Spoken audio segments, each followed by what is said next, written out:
Welcome to Long Story Spoken. Long stories, spoken simply. Welcome back, truth seekers and deep thinkers, to Long Story Spoken. I'm your host, Katie, and today, we're doing something a little different. We're revisiting a book that clearly resonated with so many of you, and honestly, with me too. Last time, we scratched the surface. But today, we're diving even deeper into Ryan Holiday's incredibly insightful work, Ego is the Enemy. And of course, I have my trusted guide through the literary landscapes, Luke, back with me. Luke, it's great to have you again. Katie, it's always a privilege. And I'm thrilled we're getting to go into more detail on this one. Ego is the Enemy isn't just a book you read. It's one you live with, and there's so much more to unpack. You're right. Even after our last chat, I found myself thinking about it constantly. This idea of ego as an internal adversary, always lurking. Before we truly immerse ourselves, a quick important note for all our amazing listeners: if today's extended conversation sparks your interest, or if you want to dive even deeper into Ryan Holiday's philosophy, you'll find direct links to Ego is the Enemy and other valuable resources in the description below this podcast. Checking those out is a fantastic way to support what we do here at Long Story Spoken, so please do take a look. It's a book that keeps on giving. So, just to recap for those who might be joining us for the first time, or as a refresher, Ryan Holiday argues that ego, not your self-esteem, but rather an unhealthy belief in your own importance. A sort of arrogant self-absorption is the primary internal obstacle to true success and fulfillment. It's that voice that makes us overestimate our abilities, ignore feedback, and ultimately stumble. And he argues it's a problem at every stage, when you're just starting, when you're at the top, and especially when you're facing rock bottom. It's like a constant internal battle, isn't it? Let's jump back into part one. Aspire. This is where many of us are right now, dreaming, planning, trying to make our mark. How does ego trip us up before we even get off the ground? In Aspire, Holiday really hones in on the subtle ways ego can sabotage our beginnings. It's about how that inflated self-sense can stop us from acquiring the skills, knowledge, and humility necessary to truly build something great. So, what's the first trap he warns us about? It's a big one. Talk, talk, talk. Holiday talks about how easily we fall into the trap of grandstanding. We love to announce our intentions, bask in the congratulations, and maybe even post about our new venture on social media. Before we've actually done anything substantial, he cites people who are constantly talking about their next big project, but never actually launch it. It's the gratification from the idea of achievement rather than the achievement itself. This sort of ego gratification substitutes for real work, and it's deceptive. You feel productive, but you're not. I've seen that. It's like the energy goes into the announcement instead of the actual execution. The applause is nice, but it's for something imaginary. Precisely. It gives ego fuel without demanding the real effort. Closely related to that is the chapter To Be or To Do. This is a profound distinction. Are you focused on being an entrepreneur, a writer, an artist, or are you focused on doing the entrepreneurial work, the writing, the art? The ego wants the title, the status, the recognition. It wants to be something. But true progress comes from the doing. Holiday gives the example of someone who wants to be a writer but never sits down to write, or someone who wants to be a CEO but avoids the difficult daily tasks of leadership. The being becomes a substitute for the doing, and the ego finds comfort in the identity rather than the hard work. That's a powerful distinction. It forces you to look at your actions, not just your aspirations. So, once you decide to do, what comes next? Then comes become a student. This is crucial. The ego hates being a beginner. It wants to believe it already possesses all the answers, or that it's too good for foundational learning. Holiday argues that true masters never stop being students. He points to figures like Benjamin Franklin, who throughout his life, despite his brilliance, continuously sought to improve himself, learning and practicing virtues. It's about having what's called a growth mindset, actively seeking out feedback, even if it's critical, and embracing remedial training. It's the willingness to be taught, to observe, to listen, and to accept that you don't know everything, which is fundamental to real growth. That's a tough one, especially if you've had some early successes or natural talent. It's easy to think you're above learning. Absolutely. And that leads to don't be passionate. This might sound counterintuitive because we're always told to follow your passion. But Holiday clarifies that excessive, unchecked passion can blind us. It can turn into fanaticism, making us ignore red flags, dismiss criticism, and make irrational decisions because we're so emotionally invested. He suggests a more balanced approach, one that combines enthusiasm with objectivity, reason, and practicality. It's about having a clear-headed purpose rather than just raw, unbridled emotion. So, channel that passion productively, but don't let it cloud your judgment. Exactly. And then, a really fascinating concept: follow the canvas strategy. This is about embracing a supporting role, working under someone, or serving a larger cause, even if you feel capable of more. It's about being the canvas upon which someone else's masterpiece is painted. Holiday cites the example of a young Robert Greene, author of the 48 Laws of Power, working as a research assistant for years, tirelessly gathering information for others before he published his own groundbreaking works. It was during this period of humble service and observation that he honed his craft and gathered the immense knowledge that would later fuel his own success. It teaches you humility, discipline, and allows you to learn from masters without the pressure of being the main act. That's so smart. It's about building your foundation quietly, rather than demanding the spotlight too early. It definitely contrasts with the ego's desire to always be front and center. Yes, it's a powerful antidote to immediate gratification. Then, restrain yourself. This chapter emphasizes the power of self-control, particularly when provoked. The ego wants to react, to lash out, to defend itself instantly. Holiday uses the iconic example of Jackie Robinson, who, as the first African American to break the color barrier in Major League Baseball, endured unimaginable racial abuse. His manager, Branch Rickey, made him promise not to retaliate, to turn the other cheek. Robinson's restraint wasn't a sign of weakness. It was a profound act of strategic strength, allowing the bigger cause of integration to succeed. His ego could have demanded a fight, but his purpose demanded patience and discipline. That's an incredible example of discipline and vision over immediate emotional response. Definitely. And next, get out of your own head. This tackles the illusion of an imaginary audience. The ego often convinces us that everyone is watching, scrutinizing, and judging our every move, leading to paralysis or self-consciousness.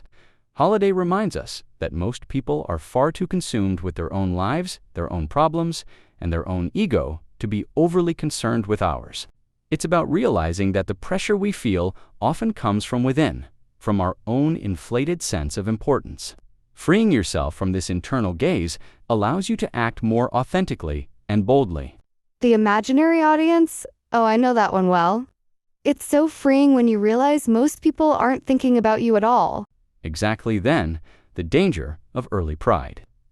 This warns against letting initial successes, no matter how small, inflate your ego prematurely. That first bit of recognition, a small win, can make you feel invincible, like you've already conquered the world. Holiday gives examples of promising individuals whose early triumphs led to arrogance, causing them to stop learning, dismiss advice, and alienate allies, ultimately derailing their potential. Pride, he warns, is a dull blade that eventually cuts you off from reality. So, celebrate the win, but don't let it become a reason to stop pushing. Stay hungry, stay foolish, as the saying goes. Precisely. And finally, for part 1, work, work, work. This might seem obvious, but it's often overlooked by the ego, which favors shortcuts and instant fame.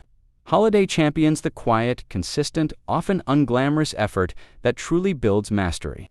It's about embracing the daily grind, the deliberate practice, and the commitment to the process itself, rather than fantasizing about the outcome. There's no substitute for diligent, focused work. So, to aspire successfully, it's about being humble, learning constantly, working hard in the shadows, and keeping a clear head about your efforts. That's a comprehensive foundation, stripped of ego's distractions. All right, Luke, we've made it through the aspiring stage. We've done the work, and now, congratulations. We've achieved some level of success. This is where, I imagine, ego presents an entirely new, perhaps even more insidious, set of challenges. How does holiday guide us through the temptations of success? You're absolutely right, Katie. Success is often far more dangerous than failure, precisely because it inflates the ego so powerfully. Holiday argues that true success requires sobriety, a clear-headedness that ego loves to steal. So, what are these new traps that success lays for us? The first is a continuation of an earlier theme, but with higher stakes: always stay a student.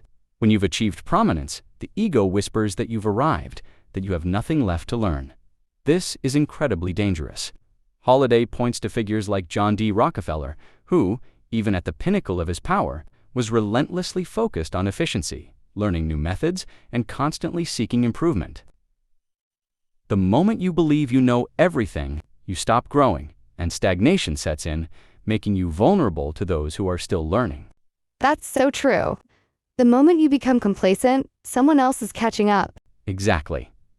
Next, don't tell yourself a story.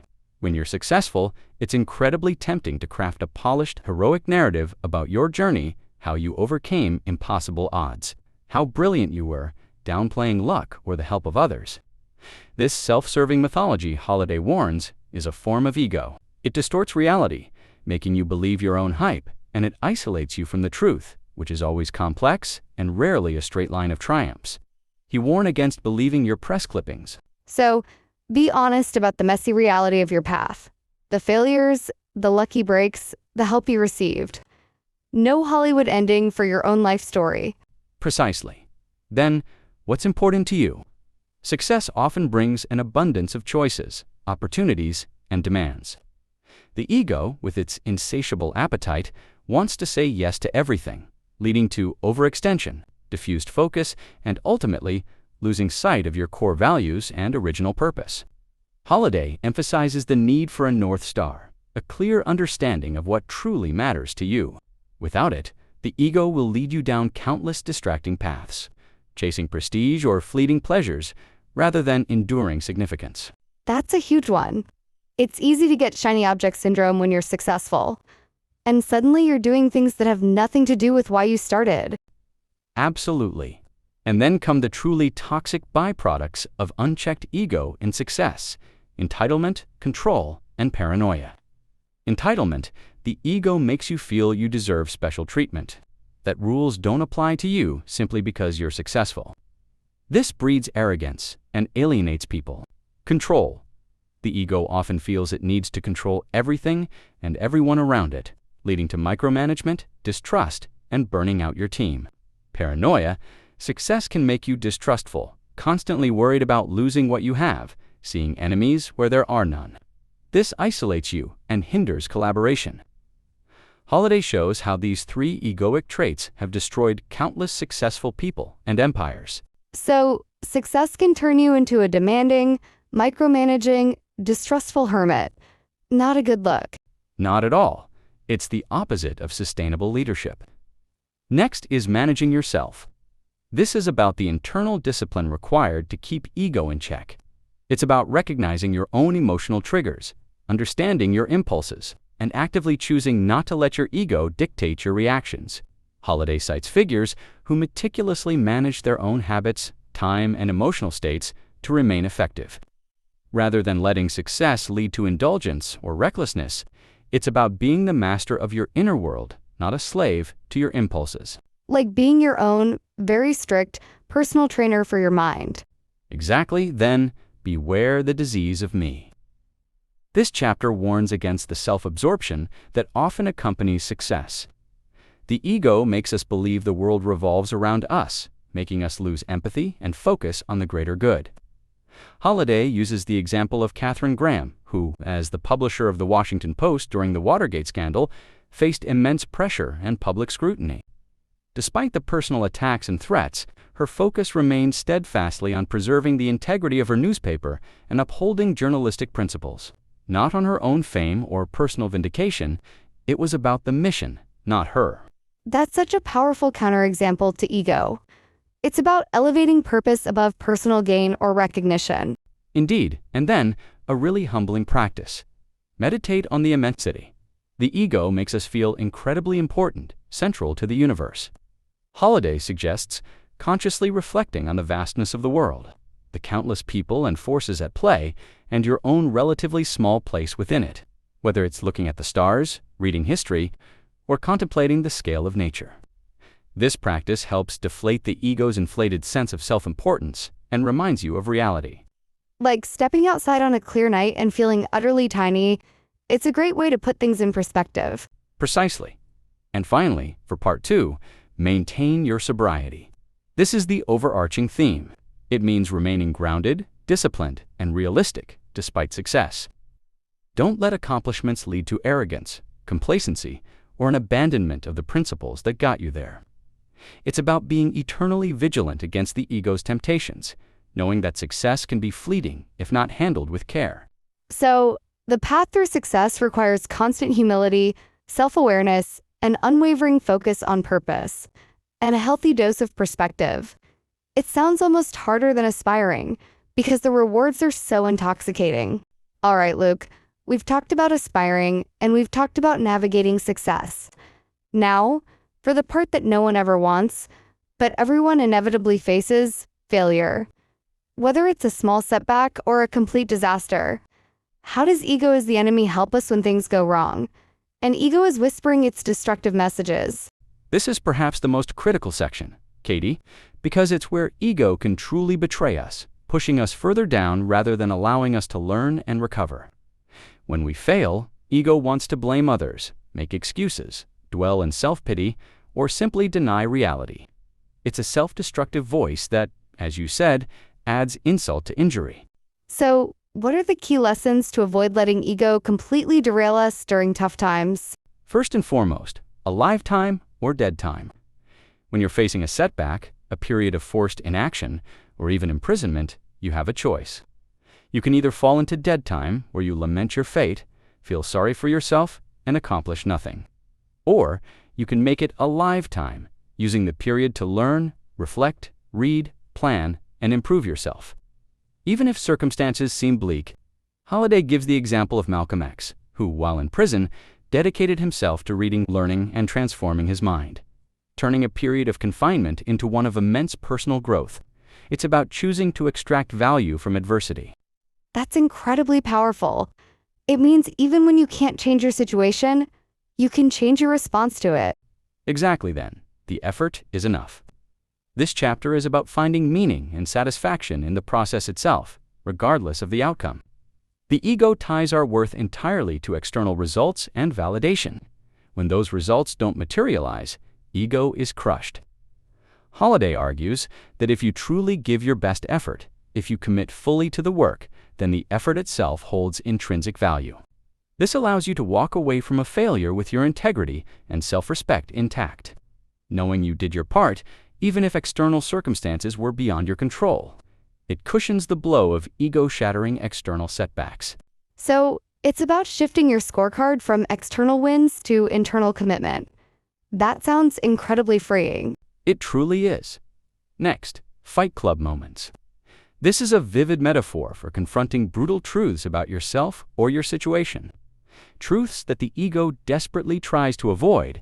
It's about being willing to firebomb your own apartment, as Holliday puts it, destroying your comfortable delusions and facing uncomfortable realities head-on. He cites examples of people who hit rock bottom and were forced to confront their own flaws, their own mistakes, or the unsustainability of their path. These are painful moments, but they are necessary for genuine growth and course correction. That sounds incredibly intense, but absolutely essential for real change. No more hiding from the mirror. Precisely then, draw the line. This is about knowing when to quit, when to pivot, or when to let go of something that simply isn't working. Without letting ego keep you stubbornly attached, the ego often sees quitting as weakness or failure, making us double down on losing bets. Holliday argues that true strength lies in acknowledging reality, accepting when a venture is doomed, and having the wisdom and humility to cut your losses and redirect your energy. It's not about giving up on yourself, but giving up on a failed strategy. So, it's about strategic retreat, rather than a desperate, ego-driven battle to the bitter end. Knowing when to walk away. You got it. Next, maintain your own scorecard. This chapter is about reclaiming your definition of success and failure from external opinions and societal pressures. If you allow others to define your worth, every setback becomes a public humiliation. Holiday suggests cultivating an internal scorecard, judging yourself by your own principles, integrity, and effort. Rather than chasing external validation or worrying about what others think, this inner standard makes you incredibly resilient to the slings and arrows of misfortune. That's a huge one for mental fortitude. It's so easy to get caught up in external validation, especially with social media. Agreed. And finally, a profoundly important lesson: always love. This chapter, especially in the context of failure, encourages us to let go of bitterness, resentment, and hatred. The ego thrives on grudges, on blaming others, on holding on to anger from past injustices.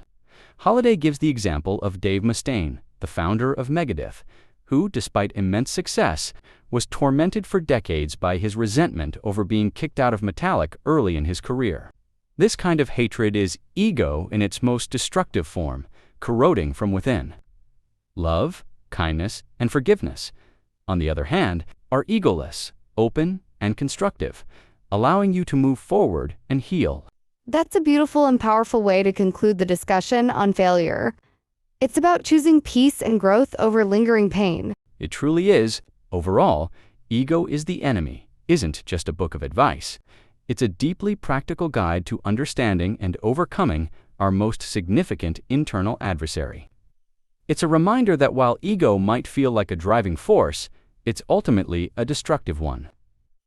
By understanding its manifestations, we can strive to be humble in our aspirations, gracious and grounded in our success, and resilient learning and open-hearted in our failures. Luke, this has been an incredibly insightful and deeply enriching conversation. You've truly brought Ego is the Enemy to life, going far beyond the surface and giving us so much to reflect on. Thank you again for sharing your wisdom and guiding us through this essential book. My absolute pleasure, Katie. I hope our listeners find as much value in it as I have. And to all our amazing listeners out there, if you were captivated by today's in-depth discussion, remember, you can grab your own copy of Ego is the Enemy and dive even deeper into Ryan Holiday's transformative ideas. Find all the links, including our affiliate link, conveniently placed right there in the description below this episode. Your support truly helps us bring these detailed conversations to life. And before we wrap up, if you've enjoyed this episode, please show your support by hitting that like button, sharing this podcast with anyone you think might benefit from these powerful lessons, and, of course, subscribing to the Long Story Spoken channel. We love having you as part of our growing community, and we can't wait to bring you our next deep dive. Thanks for listening to Long Story Spoken. We'll catch you next time.